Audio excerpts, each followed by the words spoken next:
రేపు సాయంత్రం 4 గంటల తర్వాత వృషభ రాశి వారికి జరగబోయేది ఇదే. 4 కీలక సంఘటనలు జరగబోతున్నాయి. ఈ రాశి వారు ఏదైతే జరగదు అని అనుకుంటారో ఆ సంఘటనలు జరగబోతున్నాయి. మొండి బకాయిలు వసూలు అవడం, అలాగే మీకు చికాకు పెడుతున్న సమస్యలు తొలగిపోవడం, పెద్దల ఆస్తి అంటే పూర్వీకుల పరంగా ఉన్న ఆస్తి ఇబ్బందులు తొలగిపోవడం, కోర్టు సమస్యల నుంచి బయటపడడం.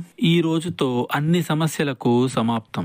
మాకు సమస్యే లేదు అని ప్రశాంతంగా ఉండే పనే లేదు. పాత సమస్యలు తొలగి కొత్త చిక్కుల రూపంలో మీకు రాబోతున్నాయి. మీ యొక్క మాట, మీ యొక్క చేత విషయాల్లో అదుపు లేకపోతే ఇక అంతే సంగతులు. చుట్టుపక్కల ఉన్న శత్రువులు కాపు కాచుకు కూర్చున్నారు. అదును చూసి మీ మీద లేనిపోనివి చెప్పే ప్రయత్నాలు చేస్తూ ఉంటారు. కాబట్టి అందరినీ ఒక కంట కనిపెడుతూ ఉండండి.